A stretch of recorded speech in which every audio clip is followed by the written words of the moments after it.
If you ever get lost in the woods, pray that the first person you meet is truly there to help you. Because not every smiling face means safety. Some people don't want to rescue you. Some people want to keep you. Don't forget to subscribe and share, because tonight's story is not about ghosts or demons. It's about something much, much worse. We had been hiking for hours. What was supposed to be a short loop trail through the forest had turned into something much darker when we realized none of us recognized where we were. The trees all looked the same, tall, endless walls of green that blocked out the sun. My phone had been dead for the past 2 hours, and the others weren't much better off. There were 5 of us in total. Me, my best friend Ryan, his girlfriend Jess, and 2 others from our college group, Marcus and Emily. At first, it had been kind of funny. Oh, we'll find our way back. Just keep walking. But as the hours dragged on and the sun started dipping behind the treeline, nobody was laughing anymore. We were running low on water. Our snacks were gone by midday. The woods, which had felt peaceful when we first entered, now seemed suffocating. Every branch crack behind us made us freeze. Every shadow looked like it was watching. By the time the sun dipped low and the woods grew darker, Jess started crying quietly. She tried to hide it, but the fear was spreading through all of us like poison. Then, just as the last bit of daylight slipped away, we heard something, footsteps. At first, we thought it was another hiker. We all whipped around, relief flooding through us. Someone was out here. Someone who could lead us back. A man stepped out from between the trees. He looked like he had been living out here for a long time. His beard was thick and unkempt, his clothes dirty but layered, almost like he knew how to handle the wilderness. He carried a lantern that flickered warm light against the darkening woods. "You kids lost?" he asked, his voice strangely calm. We all stumbled over each other trying to answer, but eventually Ryan spoke up. "Yeah, we've been walking all day. We can't find the trail back." The man nodded slowly, like he had been expecting us. "These woods will eat you alive if you don't know Em," he said. Then he smiled. "Lucky for you, I do. I've got a place not far from here. Safe. Food. Water. You can stay till morning. Then I'll get you where you need to be." Jess practically begged him with her eyes. "Please, thank you." The man tilted his lantern, gesturing deeper into the woods. "Follow me." And without another word, we followed him.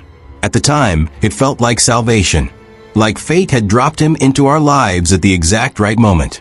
But as we walked deeper into the woods, away from the fading sound of the night insects, a small voice in the back of my mind whispered something I would spend the rest of my life regretting. This doesn't feel right.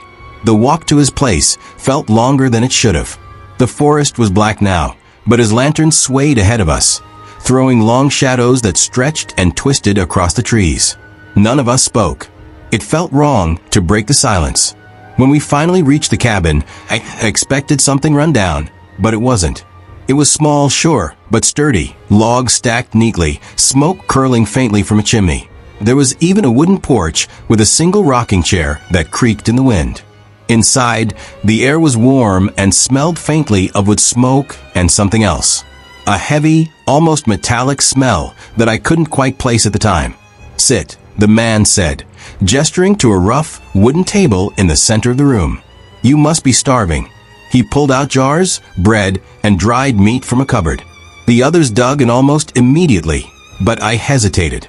Something about the way he was watching us, leaning against the counter with his arms folded, smiling faintly, made me uneasy. "You live here all by yourself?" Marcus asked, chewing. "Been here my whole life," the man said. "Safer here than anywhere else.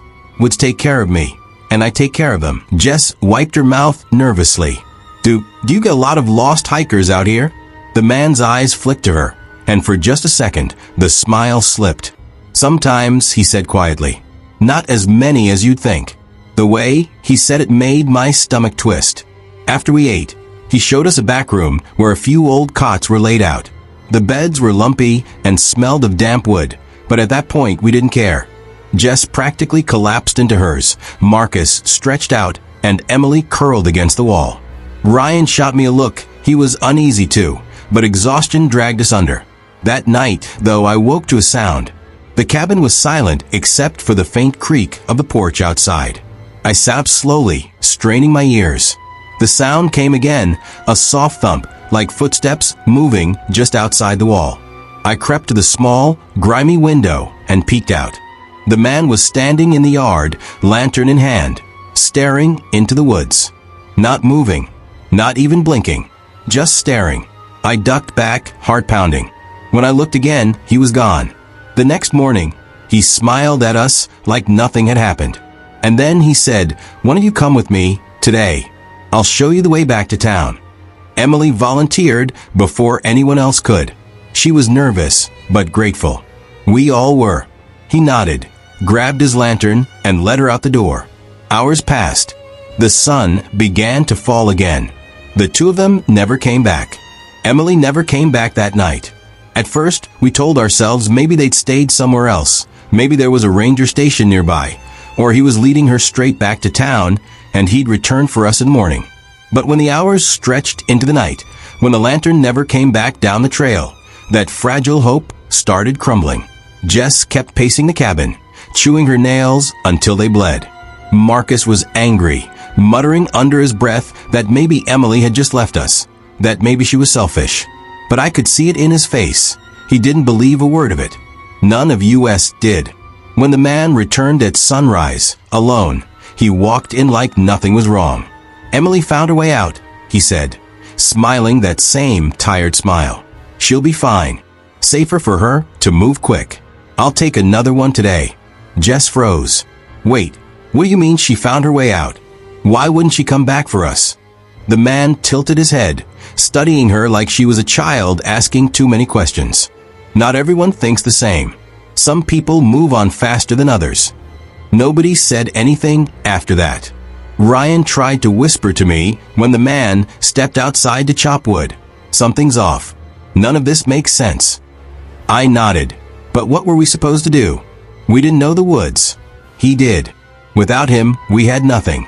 That afternoon, Marcus volunteered to go. He was restless, sick of waiting, convinced he could push the man to lead him out faster. So he left with him. And just like Emily, he never came back. Jess was trembling by then, wide-eyed and pale. "He's lying to us," she whispered that night, her voice cracking. "He's doing something to them." Ryan tried to calm her, but his own hands were shaking. We couldn't ignore it anymore. Two gone, no sign of them, and the man offering no explanation other than vague assurances that they were safe. That night, I couldn't sleep again. The smell in the cabin was heavier now, thicker, almost sour. It clung to the walls, to the blankets, to the air we breathed, and then I heard it.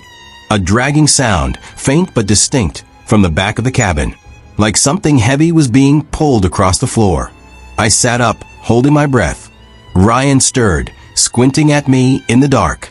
I put a finger to my lips. The dragging continued, then stopped suddenly. Silence swallowed the cabin. In that silence, I realized something that made my skin crawl. Jess was gone. She'd been sleeping just across from me when I closed my eyes. Now her blanket was empty. Before I could react, the front door creaked open. The man stepped in, lantern glowing in his hand, casting his smile in a ghostly orange. "Tomorrow," he said softly, eyes flicking between me and Ryan. "It'll be one of you." Jess was gone. The man acted as if nothing was wrong, stoking the fire while Ryan and I sat frozen at the table. He hummed to himself, a low, tuneless sound that made my skin crawl. After a while, he looked at us, his lantern flickering across his face. "Best get some rest," he said softly. "Tomorrow's a big day." Neither of us moved until he disappeared into his own room and shut the door. Even then, we sat there in the dark, the silence broken only by the groan of the old wood and the faint crackle of the fire. Ryan leaned close, his whisper sharp. "We need to look. Now." I wanted to argue, but my gut agreed. Something was wrong, horribly wrong. And if we didn't figure it out, one of us was next. We crept through the cabin, careful to keep the floorboards from squealing. The smell was stronger near the back, almost unbearable, like rotting meat hidden under the floor. Ryan pointed to a narrow door, half hidden behind a shelf. It looked like a storage closet, but when we eased it open, a set of wooden steps led down into a basement. The stench hit us like a wall. My stomach flipped instantly, bile rising in my throat.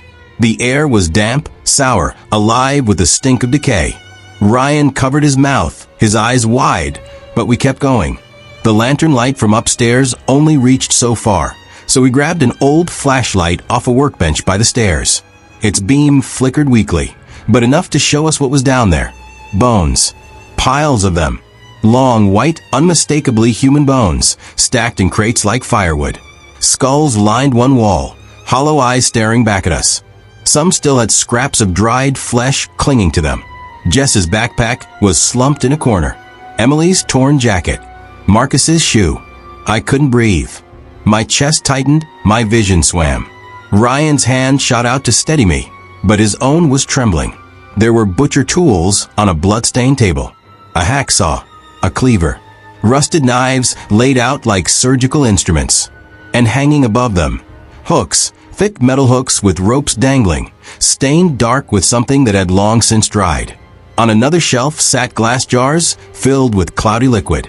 Inside one of them floated what looked like a hand. We both stumbled back, our hearts hammering. That's when the floor creaked overhead. Ryan killed the flashlight instantly. We froze, choking on the stench, every nerve in our bodies screaming. The man's voice drifted down the stairs, slow and calm. Best not be snooping where you don't belong. We didn't breathe. We didn't move. His footsteps creaked once, twice, then retreated back toward his room. It felt like hours before we dared crawl back upstairs, silent as death, slipping back into our cots before the sun began to rise. When morning came, the man opened his door with that same smile. "Well," he said, "looks like it's your turn, Ryan." The air in that cabin was suffocating.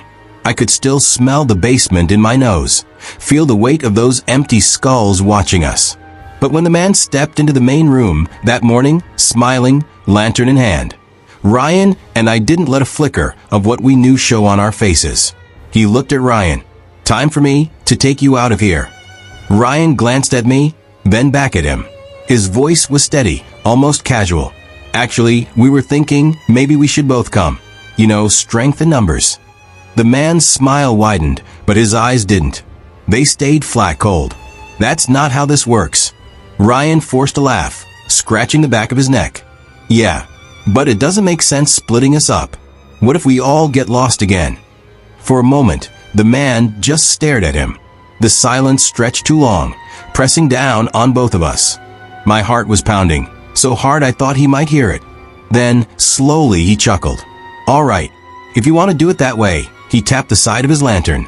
"We'll all go together." We pretended to relax, but every step we took into those trees felt like walking deeper into a trap. The woods were silent except for our footsteps crunching over leaves. The man walked just ahead of us, humming that same tuneless song he always did, his lantern swinging side to side. I couldn't take it anymore. "How much further?"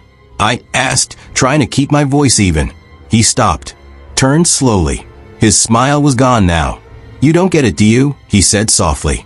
Ryan stiffened beside me. "What do you mean?" The man tilted his head, his eyes glinting in the faint light. "You think I'm leading you out of here? You think anyone leaves these woods alive?" The words hung in the air like a noose tightening around our throats. He stepped closer, his voice dropping to a low growl. "I've been here longer than you can imagine. The forest brings me people. Lost, hungry, desperate. And when they come," he leaned in, his breath rancid, "I take them, piece by piece. And I use everything. Nothing goes to waste." Jess's scream, Marcus's nervous laugh, Emily's hopeful smile. They all came rushing back to me, crushed under the weight of his words. "You ate them," Ryan whispered, his fists clenched at his sides. The man's grin returned, wide and sickening. "And I'll eat you too. Both of you. But not all at once. No, I like to make it last." Then he raised the lantern high, and in his other hand, from beneath his coat, he pulled a long hunting knife, its blade catching the firelight. "Run," he said. We didn't think. We bolted. The forest exploded around us, the sound of our feet pounding, branches whipping, his laughter echoing through the trees as he gave chase. We tore through the woods, branches snapping against our faces, lungs burning. Behind us, the man's laughter rang out, sharp and guttural, like something inhuman. "Run faster," Ryan yelled, pulling me along. But no matter how hard we ran, it felt like the woods were working against us. Roots snagging our feet, branches clawing at our clothes. And behind us, the glow of his lantern never seemed to fade. At some point, Ryan shoved me ahead. "Go. Don't stop." I didn't want to leave him, but in the chaos, I stumbled forward, breaking through a thicket. The sound of Ryan grappling with the man exploded behind me, shouts, grunts, the crunch of bodies slamming against the forest floor. I spun just in time to see the lantern hit the ground, its glass shattering, firelight flaring against the leaves. The man's knife flashed as he pinned Ryan down. Ryan screamed, straining, pushing with everything he had. I grabbed a rock, jagged, heavy, and charged. With a scream I didn't recognize as my own, I smashed it against the man's head. He roared, stumbling back, blood running down his face. Ryan scrambled up, gasping, but the man was on him again in seconds, swinging the blade wildly. The knife tore across Ryan's side. He cried out, collapsing. I swung again with the rock, again and again, until the man finally crumpled. But even on the ground, he laughed, gurgling through blood. "You think you're free," he rasped. His teeth were red, his eyes burning with something that didn't look human. "The forest will always bring me more." I raised the rock one final time and brought it down until he stopped moving. The woods went silent. My chest heaved. My hands were slick with his blood. Then I looked at Ryan. He was slumped against a tree, pale, blood seeping fast from a wound in his side. He tried to speak, but only coughed. His eyes met mine, glassy, desperate. And then they didn't. I was alone. The world blurred. My body was weak, every step a battle. I stumbled through the woods, clutching Ryan's blood still on my hands, my ears ringing with the echo of that man's laughter. By some miracle, hours later, I saw lights, real lights, headlights through the trees. My legs gave out. I collapsed at the edge of the road, just as a car screeched to a stop. Voices shouted, hands grabbed me, but I couldn't focus. The last thing I saw before everything went black was the outline of the forest behind me. And I swear, in the dark between the trees, a faint lantern light flickered.